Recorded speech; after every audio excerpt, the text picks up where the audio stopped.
যারা মানুষের প্রতি দয়া করে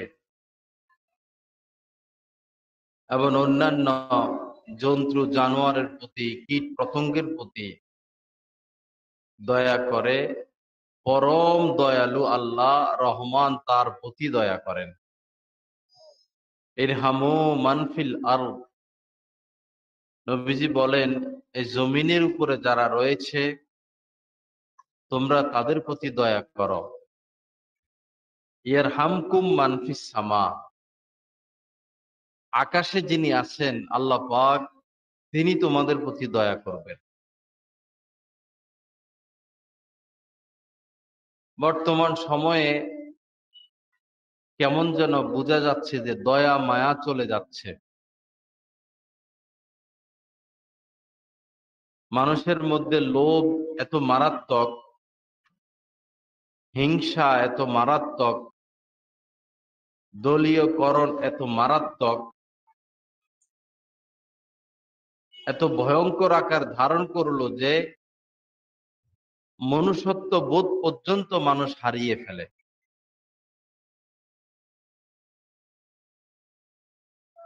গতকালকে আপনারা হয়তো অনেকেই দেখেছেন, খবর পেয়েছেন, চট্টগ্রামের এক পিতা, কি যেন হাসান মনে হয় নাম, অনেক দিন পরিবারের কাছে ছিলেন না, বহুদিন পরে বাড়িতে ফিরে এসেছেন। এই ফাঁকে ছেলে বড় হলো, দুই ছেলে, তারা বিয়ে করলো, ঘর সংসার আছে। এতদিন পরে পিতা ফিরে আসলো, পিতাকে দেখে তো তারা খুশি হবে, আনন্দিত হবে, কিন্তু পিতাকে পেয়ে তারা কেউ খুশি হলো না। বরং পিতাকে চাপের উপর চাপ দিচ্ছে সম্পদগুলো এই সন্তানদের নামে লিখে দিতে। পিতা যখন রাজি হলো না, তো এই সন্তানেরা, পুত্রবধূ এবং তার স্ত্রী সহ তাকে হত্যা করলো। কয়েক টুকরা করলো, 12 টুকরা না 8 টুকরা করলো। পা আলাদা করছে, মাথা আলাদা করছে, হাত আলাদা করলো। আপন সন্তান, আপন সন্তান যদি পিতাকে হত্যা করে টুকরা টুকরা করতে পারে, একজন মানুষ আর কোথায় নিরাপত্তা পাবে? সাধারণত যখন মানুষের সন্তান হয়, তো ভালোবাসাটা সন্তানের দিকে চলে যায়। বিয়ে করলে ভালোবাসা চলে যায় স্বামীর স্ত্রীর প্রতি, স্ত্রীর স্বামীর প্রতি। এই মেয়েটা এতদিন মা বাবা ছাড়া থাকতে পারে না, ভাই বোন ছাড়া থাকতে পারে না, বিয়ে হলো, মুহূর্তের মধ্যেই আল্লাহর কি দয়া যে তার স্বামী তার কাছে প্রিয় হয়ে যায়। এটা আল্লাহর মেহেরবানি। কিন্তু যখন সন্তান আসে, সন্তান হয়, তাদের নিজেদের মধ্যে ভালোবাসা কমে, সন্তানের প্রতি ভালোবাসা বেড়ে যায়। দোনোজনের চোখে এখন সন্তানই সন্তান। পিতা যত আয় রোজগার করে, যত পরিশ্রম করে, যত সম্পদ সঞ্চয় করে, সবকিছুই সন্তানকে টার্গেট করে।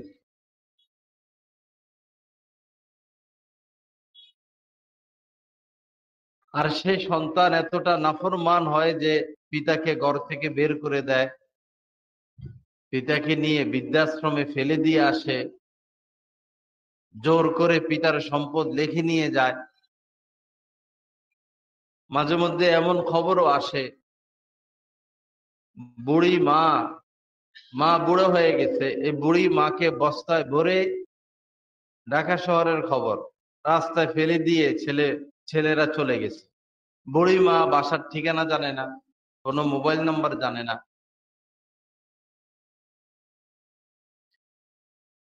পিতা মাতা তো সন্তানের জন্য জীবন ফেদা করতে থাকে।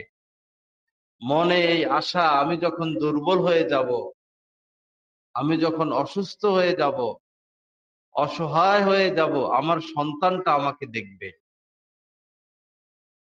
পিতামাতা ঠিকই সন্তান যখন দুর্বল থাকে, ঠিকই পিতামাতা সন্তানের দেখাশোনা করে, খোঁজ খবর রাখে, জীবনকে ফেদা করতে থাকে। কিন্তু পিতামাতা বৃদ্ধা হয়ে গেলে সন্তান আর ওই খবরটা রাখতে পারে না, রাখে না।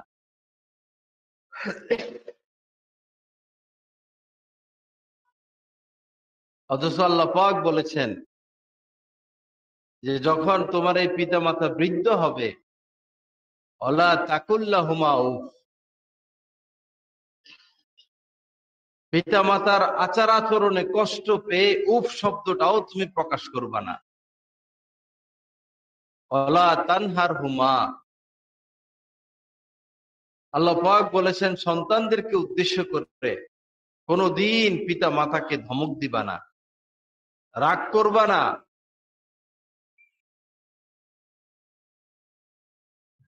পিতা মাতার সাথে উঁচু বাক্যে কথা বলবা না।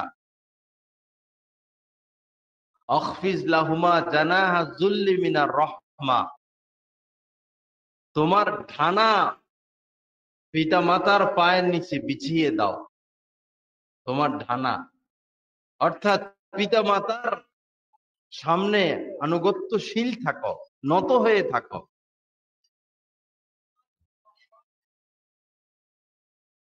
এবং আল্লাহ পাক দোয়াও শিখেছেন সন্তানদেরকে যে তোমার মায়ের জন্য, বাবার জন্য তুমি কোন ভাষায় দোয়া করবে, আমার কাছে কোন শব্দটা চয়ন করলে, ব্যবহার করলে আমি তোমার পিতা মাতার প্রতি দয়া করব, এটাও আল্লাহ পাক শিখিয়ে দিয়েছেন।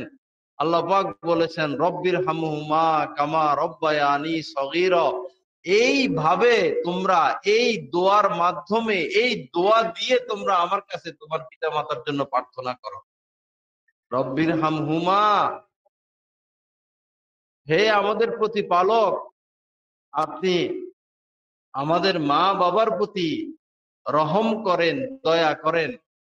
কামা রব্বায়ানি সগীরা, যেভাবে তারা আমার প্রতি ছোটকালে দয়া করেছে, মায়া করেছে, আমাকে ছোটকালে যেভাবে তারা লালন পালন করেছিল, আপনি আজ এখন আমার পিতা মাতার প্রতি এরকম দয়াশীল হন, এরকম ভাবে শান্তিতে তাদেরকে লালন পালন করেন। এই দোয়া ক্লাস 1 থেকে ডিগ্রি পর্যন্ত কোন বইতে খুঁজে পাওয়া যাবে? যাবে? হ্যাঁ, এই দোয়া কোথায় খুঁজে পাওয়া যাবে? আল কোরআনুল কারীমের মধ্যে।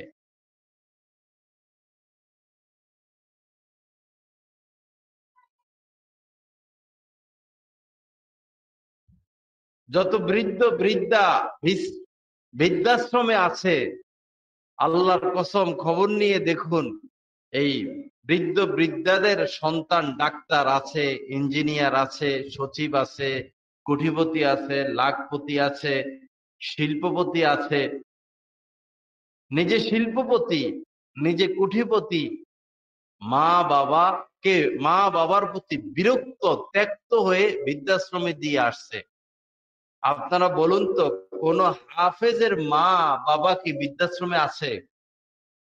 কোন আলেমের মা বাবা বৃদ্ধাশ্রমে আছে? যে লাইনে পড়ালেখা করাইলে আপনার সন্তান আপনাকে আপনার বিপদের সময় আপনাকে বিপদে ঠেলে দিবে না, আপনার পাশে থাকবে, সে লাইনে পড়ালেখা করাইতে আপনার আপত্তি কেন?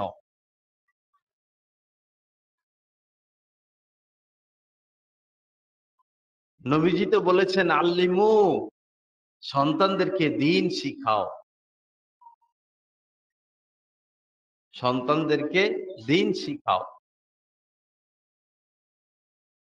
আমরা দিন না শিখিয়ে এতটা বদ্দিন শিখাই যে কিছুদিন পর থেকেই তারা আমাদের সাথে দুর্ব্যবহার, খারাপ ব্যবহার শুরু করে দেয়।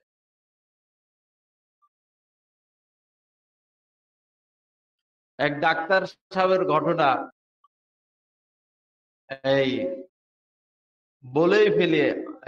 আমাদের ভৈরবেরই এক ডাক্তার, গ্রামের নামও আমি জানি, গ্রামের নাম বলবো না। অনেক কষ্ট করে মা বাবা বাচ্চাটারে ডাক্তার বানাইলো, জায়গা জমি সব বিক্রি, শুধু ঘর ভিটাটা আছে, অনেক ঋণ। মাশাআল্লাহ ছেলে ডাক্তার হলো। পরে সে আবার ডাক্তার মেয়েকে বিয়ে করলো, স্বামীও ডাক্তার, স্ত্রীও ডাক্তার। ঢাকা শহরে ভিআইপি ফ্ল্যাট নিয়ে টাকা পয়সা কামাইতেছে, সুখে আছে। মা বাবা গ্রামে, প্রতি মাসে 10,000 টাকা করে দেয়, মা বাবার সংসার চলতেছে কোন রকম। কিন্তু ঋণ তো গলা পরিমাণ। পিতা একদিন ছেলের কাছে গেল, ডরে ডরে, এত দামি ফ্ল্যাটে থাকে, পিতার গায়ে পুরান জামা কাপড়, গিয়া বলল যে বাবা, তোমাকে ডাক্তার বানাইতে গিয়ে তো সকল জায়গা জমি হারিয়েছি,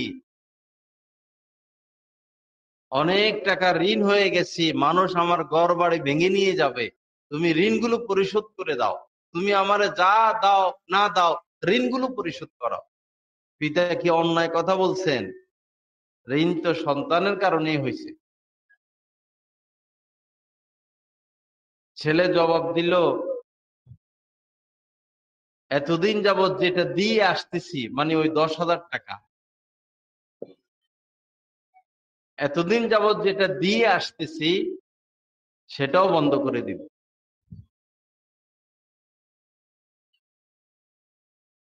ডাক্তার বানানো নিষেধ না, ডাক্তার বানাবেন সন্তানকে, না হলে চিকিৎসা কে করবে? শিক্ষিত বানাবেন সন্তানকে, না হলে চিকিৎসা কে করবে? এগুলো পরে, এই যে পাপের কাম পরে করেন। মোল্লাদেরকে দুনিয়া পাইছে, ভিডিও করে ইউটিউবে ছাড়ার আগ পর্যন্ত মাথা ঠান্ডা হয় না।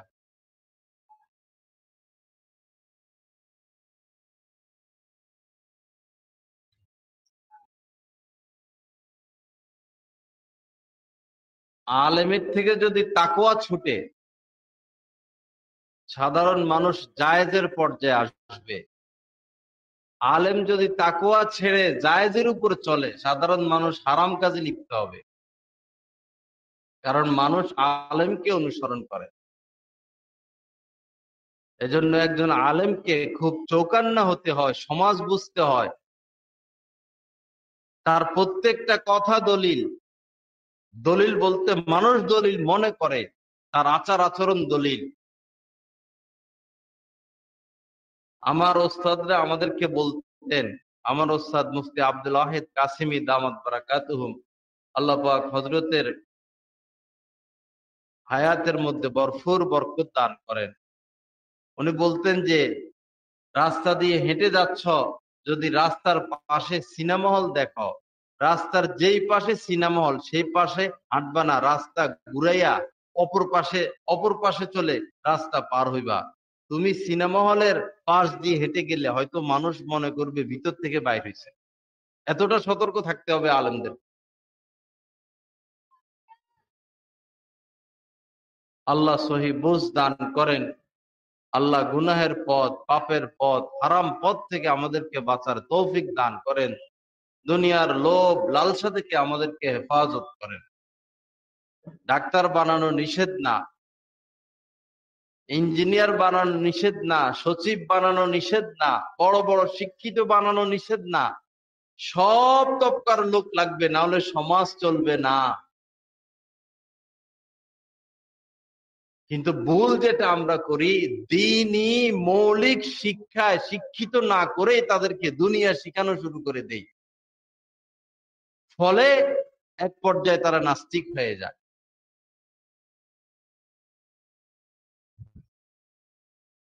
ভৈরবে মুসলমান কত পার্সেন্ট আর অন্য ধর্মের লোক কত পার্সেন্ট জানা আছে আপনাদের? সম্ভবত 95% মুসলমান হবে নাকি? সম্ভবত 95% মুসলমান অধ্যুষিত এলাকায় স্টেডিয়ামের মধ্যে মেয়েরা ফুটবল খেলে, মেয়েদের টুর্নামেন্ট ডাকা হয়। কোন দেশে আছেন? মুসলিম কান্ট্রিতে নাকি নাস্তিকের কান্ট্রিতে? না না, এটা তো মুসলিম কান্ট্রি। প্রধানমন্ত্রীও মুসলমান, প্রেসিডেন্টও মুসলমান।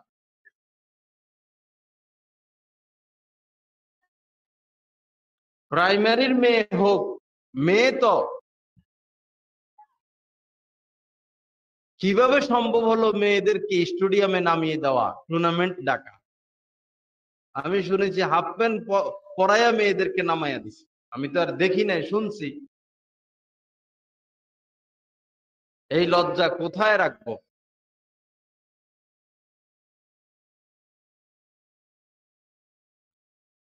আমাদের ঈমান, আমাদের তাকওয়া, আমাদের রুচি, আমাদের মনোভাব কত নিচে নামলে এই পর্যায়ে আমরা বুঝতে পারি। সর্বপ্রথম যখন বাংলাদেশে মেয়েদের ফুটবল খেলা শুরু হয়, আরো বহু আগে, সম্ভবত ওই সময় বিএনপি ক্ষমতায় ছিল, তো মাওলানা মহিউদ্দিন খান রহমতুল্লাহ আলাই, যিনি মারিফুল কোরআনের বাংলা করেছেন, মাসিক মদিনার সম্পাদক, তিনি তার ডাকে আলেম ওলামারা মাঠে নেমেছিলেন যে আমাদের মা বোনদের ইজ্জতের হেফাজত করেন। মহিলারা ফুটবল খেলবে হাফ প্যান্ট পরে, জার্সি গায়ে দিয়ে, মুসলমান রাষ্ট্র, মুসলিম মেয়ে, সমাজ তো সমাজ থাকবে না। আলেমদের সাধ্য অনুযায়ী চেষ্টা করছেন, আমাদের কাজ তো হলো বলা, বাধ্য করা আমাদের কাজ না। বলতে পারবো, বুঝাইতে পারবো। এখনো আলেম ওলামা বলতেছেন, বুঝাচ্ছেন, কিন্তু যারা আগুনে ঝাঁপ দেয় তাদের ক্ষেত্রে তো আমাদের করার কিছু নাই।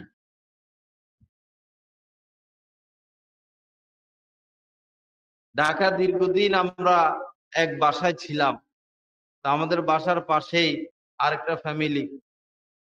তো মেয়ে, ওই বাসার ফ্যামিলির মেয়ে শার্ট প্যান্ট পরে, বড় হয়ে গেছে। শুনছি আমি, মেয়েদের কোনো পোশাক সে পরতে পারে না। কারণ কি? কারণ জানা গেল যে ছোট কাল থেকেই মা বাবা আদর করে তাকে প্যান্ট পরাইতো, জিন্স প্যান্ট পরাইতো, গেঞ্জি পরাইতো, শার্ট পরাইতো, আদর করে করে। ছোট কাল থেকেই সে এ ধরনের পোশাক পরতে অভ্যস্ত। আস্তে আস্তে বয়স 8 হয়েছে, 9 হয়েছে, 10 হয়েছে, 12 হয়েছে, 15 হয়েছে, ওই যে ছেলেদের পোশাক পরতে পরতে পরতে পরতে অভ্যস্ত হয়ে গেছে, এখন আর সে মেয়েদের পোশাক পরতে পারে না। এখন মুসলমান রাষ্ট্র, তো এখন মেয়ের বিয়েও হয় না। যেখান থেকে বিয়ের কথা আসে কয় এটা তো শয়তান, এটা সে ছোটকাল থেকে শার্ট প্যান্ট পরে, বিয়ে হয় না। আর যে একবারই নষ্ট, যে পোলা একবারই নষ্ট, সেও তো একটা ভালো মেয়ে বিয়ে করতে চায়, কি বলেন? যে পোলাটা এক ভীষণ খারাপ, সেও বিয়ের ক্ষেত্রে এই নষ্ট চরিত্রের অধিকারী মেয়েকে পছন্দ করে না, যে না আমি একটা ভালো মেয়ে বিয়ে করব।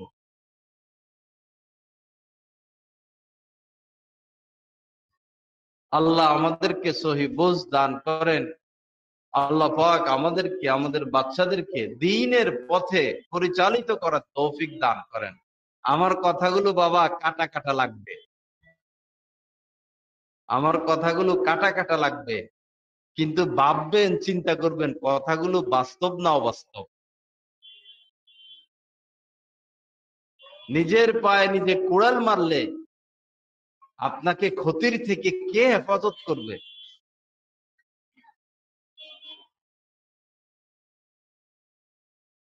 আল্লাহ পাক আমাদেরকে সহি বুঝ দান করেন। আল্লাহ পাক আমাদের সন্তানদেরকে দ্বীন শিখানোর তৌফিক দান করেন। বাচ্চা যখন দুনিয়াতে আসবে, দেখেন ইসলামের কি সুন্দর নিয়ম। দুনিয়াতে আসছে, বাস এখন তার ডাইন কানে আজান দাও, বাম কানে একামত দাও। সুন্নত, ছেলে হোক মেয়ে হোক, ডান কানে আজান, বাম কানে একামত।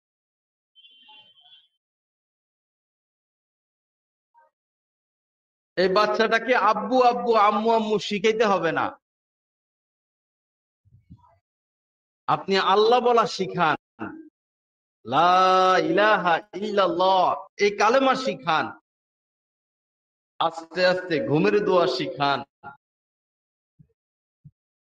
খানার দোয়া শিখান, পানি পান করার দোয়া শিখান, অন্য কালেমাগুলো শিখান।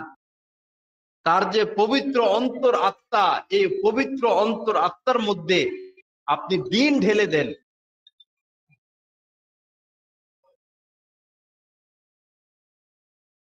শুরুতেই যখন সে দিনের উপর বড় হতে থাকবে, হাজার প্রচেষ্টা করেও তাকে কেউ নাস্তিক বানাইতে পারবে না, মোরতাদ বানাইতে পারবে।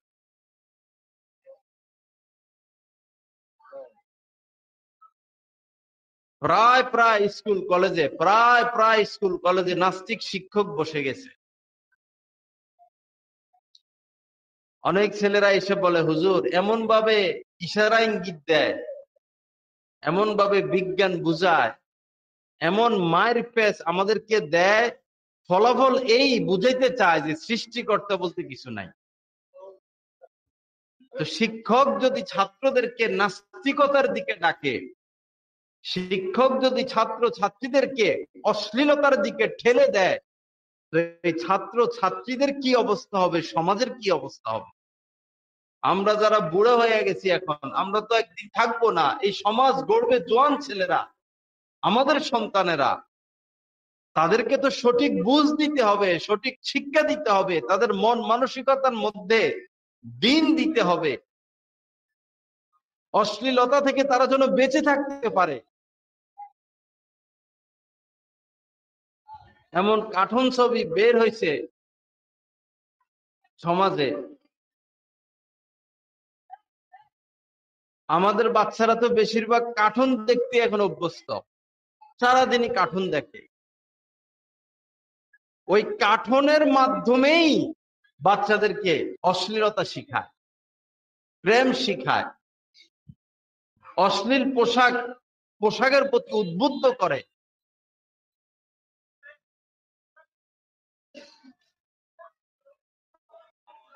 এত আওয়াজ হইলে এখানে ওয়াজ করা যাবে? এই জায়গাটা একটু পরিষ্কার করা যায় না? মাঠ বরাবর এখানে এত গ্যাদারিং কেন? যারা আসার আসবে, যারা না আসার চলে যাবে। এখানে গ্যাদারিং হলে তো সমস্যা। জালমুড়ি টুরি ফেরিওয়ালাদেরকে দূরে সরাই দিলে, রাস্তাটা ক্লিয়ার রাখলে তো ভালো।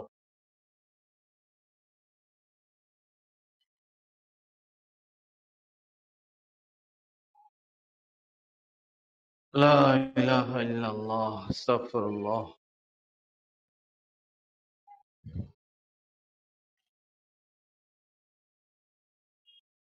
আমাদের সাবেক প্রেসিডেন্ট জনাব হামিদ সাহেব, উনি এক বক্তব্যে বলেছিলেন যে আমার নাতিরে মোবাইল না দেখালে ভাতও খায় না, ঘুমও যায় না, পড়ালেখাও করে না।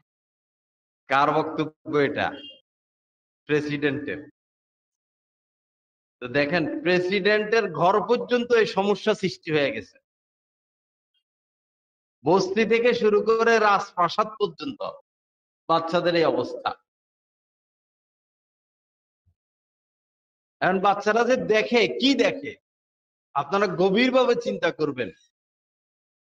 যে ওই যে কাঠনের মধ্যে তারা যে কথাগুলো বলে, এই কথাগুলোর মধ্যে আল্লাহ সর্বশক্তিমান এই আকীদা বিশ্বাস থেকে আমাদের বাচ্চাদেরকে সরাইয়া দেয়। আল্লাহ সর্বশক্তিমান না, সুপারম্যান সর্বশক্তিমান। উদাহরণস্বরূপ বললাম, দেবতা সর্বশক্তিমান। বিভিন্ন আকীদা, শিশু বাচ্চা মানুষের অন্তরাত্মায় সর্বপ্রথম যে কথাটা পড়বে, এটা সহজে আর বের হয় না। এজন্য ইসলামে সর্বপ্রথম বলছে আজান দাও কানে। বাচ্চার অন্তরে যেটা সর্বপ্রথম পড়বে, শুরু থেকে পড়তে থাকবে, এটা আর ভিতর থেকে আর বের হবে না।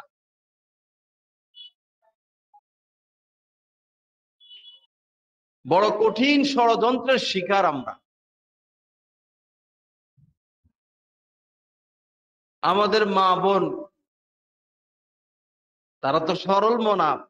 বাংলাদেশের মহিলারা বেশিরভাগ সরল মনা। বেশিরভাগ কি সরল মনাই হয় মা বোনেরা।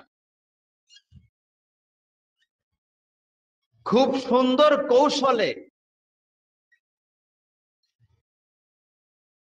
আমাদের মা বোনদের ইমানকে কেড়ে নিয়ে যাচ্ছে, কেড়ে নিয়ে গেছে।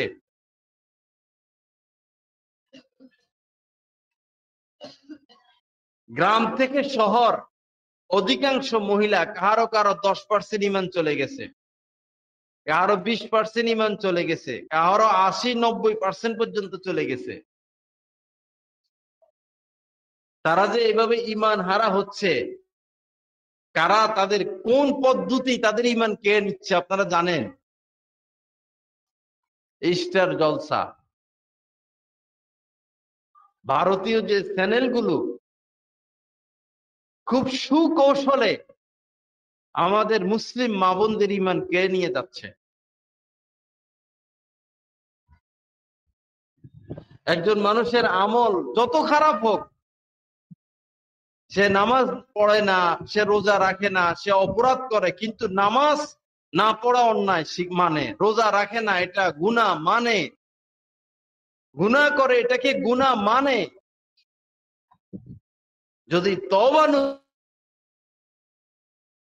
নসিব হয়, কালেমা নসিব হয়, ইনশাআল্লাহ সে জান্নাতে যাবে।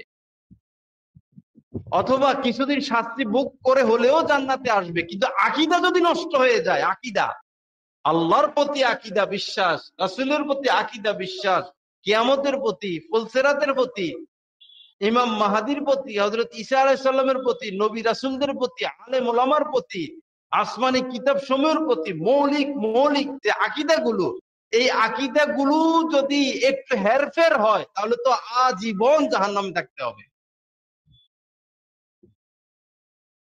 অনেক ভাইরাল বক্তা আছে, টেলিভিশনে ওয়াজ করে, মোবাইলে ওয়াজ করে, যে আল্লাহর দন নবীর হাতে দিয়ে আল্লাহ গায়েব হয়ে গেছে। আল্লাহর দন কার হাতে দিছে? নবীর হাতে দিয়ে আল্লাহ গায়েব হয়ে গেছে। এই কথা বললে তার ইমান থাকবে? কিন্তু এই কথার উপর তো বিশ্বাস করে হাজার হাজার মুসলমান। আবার এতে ক্ষান্ত হয় নাই, পরে বলতেছে নবীর দন খাজা বাবার হাতে দিয়ে নবী গায়েব হয়ে গেছে। বলেন নাউজুবিল্লাহ। ইমান আছে? যারা এই কথা বলে এদের লক্ষ লক্ষ ভক্ত। আবার এমন কথাও বলে যে আল্লাহ রাসূল যখন মেয়েরাজে গিয়েছেন, তখন নবীজি আল্লাহ পাকের কাছে দরখাস্ত করছেন, আল্লাহ আমি আপনাকে দেখতে চাই। তো আল্লাহ পাক বলছেন যে তোমার পায়ের দিকে তাকাও। তো নবীজি পায়ের দিকে তাকাইছেন, দেখলেন একটা আয়না, বললেন এটা হাতে নাও। নবীজি হাতে নিচ্ছেন। আল্লাহ বলছেন যে এটার মধ্যে তুমি তোমার চেহারা দেখো, তোমার মুখের সামনে আনো। নবীজি আয়না মুখের সামনে আনছেন। পরে নবীজি তো দরখাস্ত করছেন আমি আপনাকে দেখতে চাই। পরে আল্লাহ বললেন আয়নাতে কারে দেখা যায়? আয়নাতে যারে দেখা যায় তিনিই আল্লাহ। বলেন নাউজুবিল্লাহ। আয়নাতে কারে দেখা যাইতেছে? নবীজিকে তো দেখা যাইতেছে। তুমি আয়নাতে যারে দেখতেছো সেই আল্লাহ, সেই সৃষ্টিকর্তা, অন্য কেউ না। কি কিরকম কথার মায়ের প্যাচের মধ্যে ফেলে মুসলমানদেরকে বেঈমান করতেছে। আসুন বাবা, সতর্ক হই, ঈমান বাঁচাই, আকীদা বাঁচাই। আমলে ত্রুটি হলে শিরক ব্যতীত আল্লাহ পাক বলছেন সকল গুনাহ আল্লাহ পাক মাফ করে দিবেন। কিন্তু আমরা তো কথায় কথায় এখন শিরক করে বসতেছি। জনগণ সকল ক্ষমতার উৎস, এই কথা যে বিশ্বাস করবে, মেনে নিবে, সে তো ঈমান হারা হয়ে যাবে। সকল ক্ষমতার উৎস তো একমাত্র আল্লাহ। মানুষ কোনদিন সকল ক্ষমতার উৎস হতে পারে না।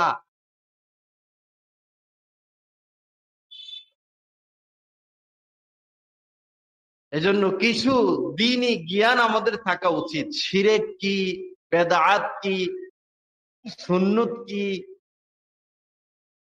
ইমানের যে ৭৭টির উপরে শাখা প্রশাখা, এই ৭৭টি কি কি, কোন কোন বিষয়ের উপর আমরা ইমান রাখবো, আমাদের সহি আকীদা কোন কোন বিষয়ের উপরে, এই জ্ঞানগুলো আমাদের থাকা উচিত। একটু পড়াশোনা করা চাই। এজন্য কমপক্ষে বেহেশতি জিয়ার কিতাবটা আমাদের ঘরে রাখা উচিত। বেহেশতি জিয়ার বাংলায় পাওয়া যায়। মাঝে মধ্যে একটু পড়লাম, একটু তালিম করলাম। কিন্তু যদি দিন শিখেন এই মোবাইল থেকে, পরে কিছুদিন পরে আপনারা পাবনা নিয়ে ভর্তি করাইতে হবে। 10 মোল্লা 10 রকমের কথা কয়। মোল্লাদের ঝগড়ার স্থানই তো হচ্ছে ইউটিউব। এক কলেজের প্রফেসর, ভালো কলেজের ইংলিশ প্রফেসর, তো আমার বয়ান টয়ান শুনে তো কয়, হুজুর আমি তো আপনি ফেসবুক ইউটিউব চালাই না, মাঝে মধ্যে ইউটিউবে দেখি, ইউটিউবে যায় মোল্লাদের ঝগড়া দেখার জন্য, কে কারে কি কয়। একজনে কাফের, একজনে হারাম, একজনে মুনাফিক, তুই শয়তান, তুই বাটপার, তোর এই হয়েছে, তোর এই হয়েছে, এইগুলা দেখতে একটু ভালো লাগে আর এইগুলা দেখতে ইউটিউবে যাই। আল্লাহ সহি বুঝ দান করেন। আল্লাহ পাক কোরআনে কারীমের মধ্যে আয়াত নাযিল করছেন, ফাসআলু আহলা যিকরি ইন কুনতুম লা তা'লামুন। দ্বীনের যে বিষয় তুমি জানো না, সরাসরি আলেমের কাছ থেকে শিখে নাও। কোন যন্ত্রের থেকে দ্বীন শিখতে আল্লাহ রাসূল বলেন নাই।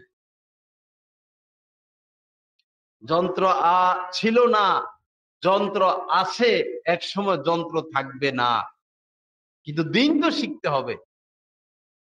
ইমাম মাহদী আলাইহিস সালাম যখন আসবেন দুনিয়াতে, তখন আবার তলোয়ারের যুদ্ধ হবে। ওই সময় তো যন্ত্র থাকবে না, তো দ্বীন শিখবে কিভাবে? দ্বীন আলেমের কাছ থেকে শিখতে হবে।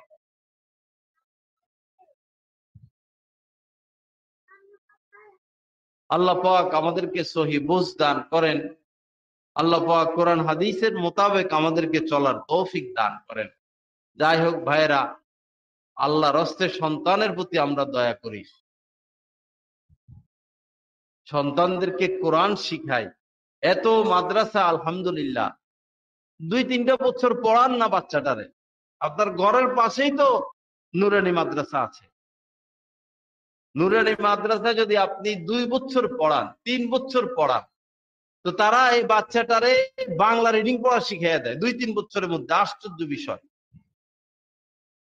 2 বছর, বিশেষ করে আমাদের কারি আনোয়ার সাহেবের যে দামাত বারাকাত, উনার যে তাইসিরুল কোরআন, সবই ভালো, অন্যগুলো ভালো, ওনার হলো 2 বছরের। এই 2 বছরে বাচ্চারা বাংলা রিডিং পড়া শিখে যায়, কিছু কিছু ইংরেজি শিখে, কিছু অঙ্ক শিখে, যেটা গুরুত্বপূর্ণ ভাবে শিখে। আচ্ছা, উনি বুড়া মানুষ, হাঁটা যেতেছে, উনার কি রং রূপ বাইর পারছে নাকি উনি আকাশের থেকে হুর গিলমান নাইমে আইছে? সবাই এদিকে তাকায় আছে। ওয়াজ মাহফিলের মধ্যে মানুষের চরিত্র বোঝা মুশকিল। মাইকওয়ালা ডিস্টার্ব হয়েছে, মাইক একটু ঠিক করবো, সবাই এদিকে তাকায় থাকবো। একজনের জুতা নিয়ে উঠবো, সবাই এদিকে তাকায় থাকবো। আপনারা বুঝেন না শয়তানে ওয়াসওয়াসা দিতেছে? শয়তানে এখন ইউওয়াসবিসু ফি সুদুরিন নাস, শয়তান ওয়াসওয়াসা দিতেছে, উঠ উঠ উঠ, তাইয়া বাদাম খাইয়া আয়, চা খাইয়া আয়, পরে আইসা বসিস, ওদিকে তাকা, এদিকে তাকা। শয়তানের বিরুদ্ধে সর্বক্ষণিক একজন মুমিনকে লড়তে হয়, সার্বক্ষণিক, সর্বসময়, সর্ব অবস্থায়, সর্বকাজে, সর্বদিক থেকে সর্বোচ্চ শক্তির মাধ্যমে শয়তান আমাদেরকে ধোঁকা দিতে থাকে। 1 সেকেন্ড তার ওয়াসওয়াসা, তার ধোঁকা থেকে আমরা নিরাপত্তা। এখন মাহফিলে বসে, এখন শয়তান ধোঁকা দিচ্ছে না এরকম না, এখন ওয়াসওয়াসা থেকে সে মুক্ত এরকম না, ওয়াসওয়াসা দিতেই আছে সে। ইউওয়াসবিসু, সব সময় সে ওয়াসওয়াসা দেয়, ধোঁকা দিতে থাকে। আপনি পোশাক বানাবেন, শয়তান উপস্থিত, ওয়াসওয়াসা দিবে। আপনি খানা খাবেন, শয়তান উপস্থিত, ওয়াসওয়াসা দিবে, ধোঁকা দিবে, প্রতারিত করবে। আপনি ব্যবসার লাইনে যাবেন, শয়তান ধোঁকা দিতে থাকবে। আপনি রাস্তায় বাইরে হয়েছেন, সে আপনাকে ধোকা দিতে থাকবে, এদিকে তাকা, সেদিকে তাকা, ওইদিকে তাকা। আপনি ভালো মনে মোবাইলে ঢুকবেন, ভালো জিনিস দেখবো মোবাইলে গিয়া, ওই সময় তো শয়তানের মাথা খারাপ হয়ে যায়। ওই সময় শয়তানের কি খারাপ হয়ে যায়? মাথা খারাপ হয়ে যায়। সর্বোচ্চ চেষ্টা করে, আপনার ইচ্ছে আপনি ভালোটাই দেখবেন, কিন্তু সে ভালোর মধ্যে আপনাকে ক্ষান্ত রাখবে না। সে কিছু না কিছু খারাপ জিনিস আপনাকে দেখাইয়া ছাড়বে। এর নাম শয়তান।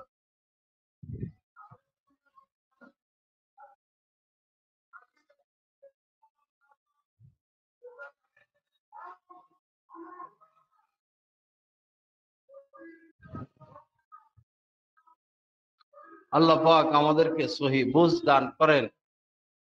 আল্লাহ পাক গুনাহের সমস্ত পথ আমাদেরকে বর্জন করার তৌফিক দান করেন।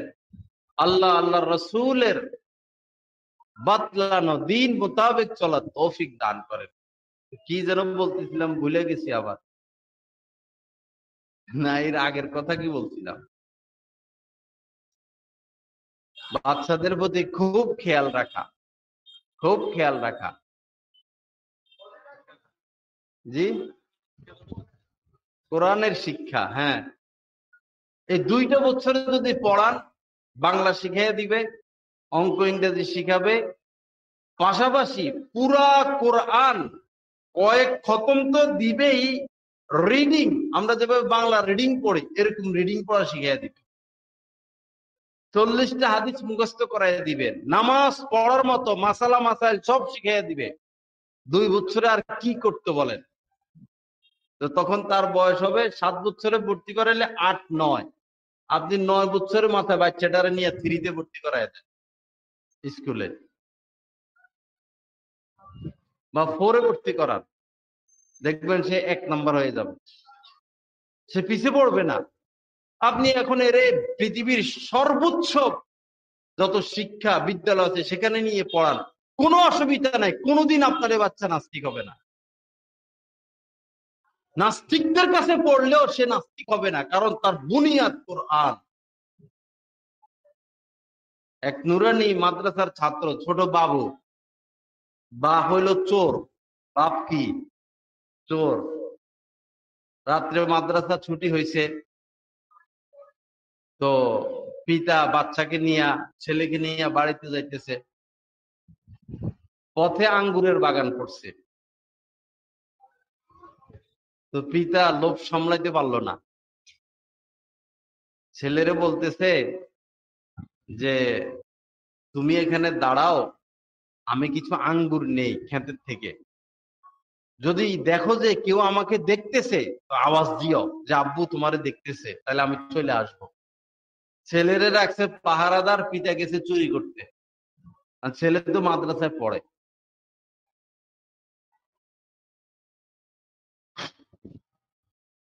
পরে গেছে পিতা, আঙ্গুর আঙ্গুর খেতে ঢুকছে, ছেলে দিছে চিৎকার, আব্বু তোমাকে দেখতেছে, আব্বু তোমাকে দেখতেছে। চোরের মনে পুলিশ পুলিশ, তাড়াতাড়ি চলে আইছে। আইসা ডাইনে তাকায়, বামে তাকায়, এদিকে সেদিকে, কেউ তো নাই, অন্ধকার রাত। বললো, এই তুমি মিথ্যা কথা কইছো কেন? কই আমারে কে দেখতেছে? আব্বু তুমি জানো না, আজকে আমাদেরকে হুজুরে, আমাদের ওস্তাদ জি পড়াইছে, আল্লাহ সব সময় বান্দাকে দেখে, সব সময় বান্দাকে দেখে। তো তুমি যে চুরি করতেছ, কেউ না দেখুক, আল্লাহ তো দেখতেছেন। সুবহানাল্লাহ। দেখেন, এই শিশু বাচ্চার মুখে এই কথা শুনে এই চোর সারা জীবনের জন্য চুরি থেকে তওবা করে সৎ মানুষ হয়ে গেল, ভালো মানুষ হয়ে গেল। আল্লাহ সহি বোঝ দান করেন। আল্লাহ পাক আমাদেরকে মিলে মিশে সমাজটাকে গঠন করার তৌফিক দান করেন। তাআওয়ানু আলাল বিররি ওয়াত তাকওয়া ওয়ালা তাআওয়ানু আলাল ইসমি ওয়াল উদওয়ান। সহযোগিতা, এখানে কি ভালো কাজ হইতেছে না মন্দ কাজ হইতেছে? আল্লাহ পাক তো বলছেন যে যেখানে ভালো কাজ হবে বাধা দিও না, সহযোগিতা করো। তাআওয়ানু আলাল বিররি, সৎ কাজে সহযোগিতা করো। এই এলাকার মানুষের তো দরকার ছিল আজকে সহযোগিতা করা, যে এখানে কিছু ভালো কাজ হচ্ছে। তাআওয়ানু আলাল বিররি ওয়াত তাকওয়া ওয়ালা তাআওয়ানু আলাল ইসমি ওয়াল উদওয়ান। পাপের কাজে এবং সীমা লঙ্ঘনে, পাপের কাজে এবং সীমা লঙ্ঘনে একজন আরেকজনকে সহযোগিতা করো না।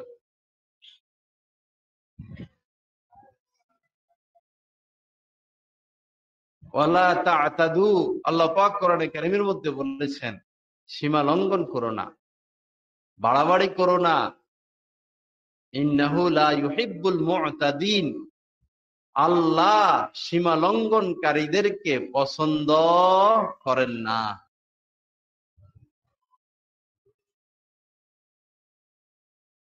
আল্লাহ পাক আমাদেরকে সীমা লঙ্ঘন থেকে ফিরে আসার তৌফিক দান করেন।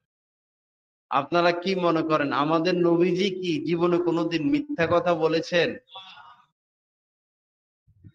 তো নবীর আশেক তো তিনিই হবেন যিনি নবীকে অনুসরণ করে জীবনে কোনোদিন মিথ্যা কথা বলবেন না। ঠিক কিনা কথা বলুন তো? আমাদের নবীজি কোনোদিন সুদ ঘুষ খেয়েছেন? নাউজুবিল্লাহ, কোনোদিন না। তো যিনি দিন রাত সুদ খায়, ঘুষ খায়, মিথ্যা কথা বলে, আর নবীর প্রেমে গান গায়, আর দাবি করে আমি আশেকে রাসূল, আসলে কি উনি আশেকে রাসূল? নবীজির ঘর মোবারক, বাসা একবারে মসজিদের নববীর লাগালাগি ছিল। 5 ওয়াক্ত নামাজের তিনি ইমাম ছিলেন। মৃত্যুর শেষ মুহূর্তে যখন অসুস্থ, পায়ে হেঁটে মসজিদে আসার সুযোগ নাই, এত অসুস্থ, 2 সাহাবীর কাঁধে ভর করে খুব কষ্ট করে শেষ পর্যায়ে নবীজি মসজিদে এসে হাজির হয়েছেন, নামাজ আদায় করছেন। আপনারা কি বলেন, যারা নামাজ পড়ে তারা নবীর আশেক, নাকি যারা নামাজ পড়ে না তারা আশেক? নবীজি তো শেষ পর্যন্ত নামাজ পড়ে গেছেন। আমরা নামাজ পড়ি না, রোজা রাখি না, স্ত্রীদেরকে পর্দা করাই না, মেয়েদেরকে পর্দা করাই না, সুদ খাই, ঘুষ খাই, মিথ্যা কথা বলি, নিজে কোরআন পারি না, নিজের সন্তানরা কোরআন পারে না। শুধু গান গাইলে নবীর আশিক হয়ে যাওয়া যাবে? নবীজির তো 4 মেয়ে ছিল, 4 মেয়েকে তিনি কোরআন শিখিয়েছেন, 4 মেয়ে পর্দা করত, 4 মেয়ে নামাজ পড়তো, 5 ওয়াক্ত নামাজ আদায় করতো।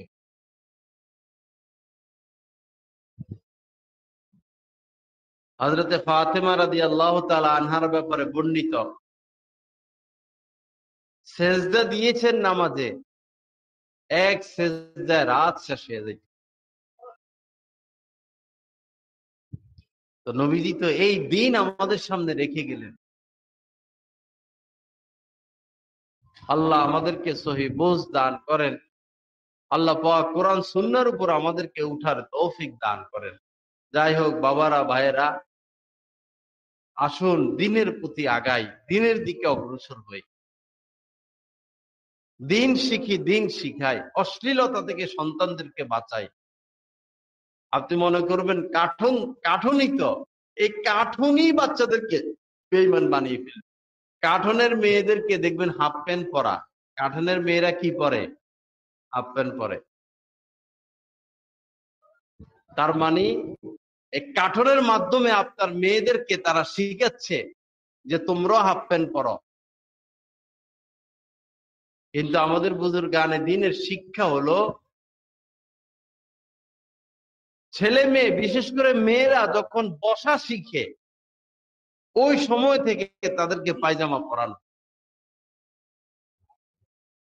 কিন্তু সমাজে দেখা যায় মেয়েদের বয়স 6, 7, 8, 9, হাফ প্যান্ট পরে রাস্তায় রাস্তায় ঘুরতেছে। ফিতরাতান, আল্লাহ পাক নবীদের মেয়েদের মধ্যে লজ্জা দিয়েছেন। লজ্জা মেয়েদের সবচেয়ে বড় সম্পদ।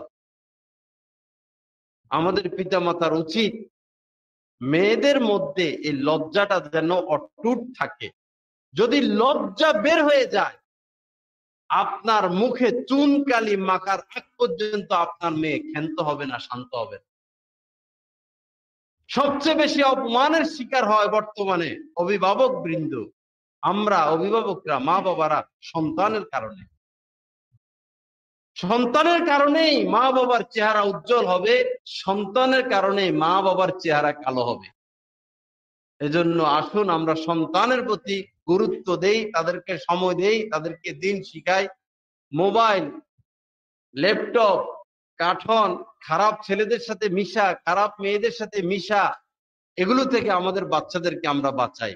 আল্লাহ পাক আমাদেরকে তৌফিক দান করেন, আল্লাহ পাক আমাদেরকে হেফাজত করেন। ওয়া আখির দাওয়ানা আলহামদুলিল্লাহি রাব্বিল আলামিন ওয়া সাল্লাল্লাহু আলা নবিয়্যিল কারীম। হ্যাঁ,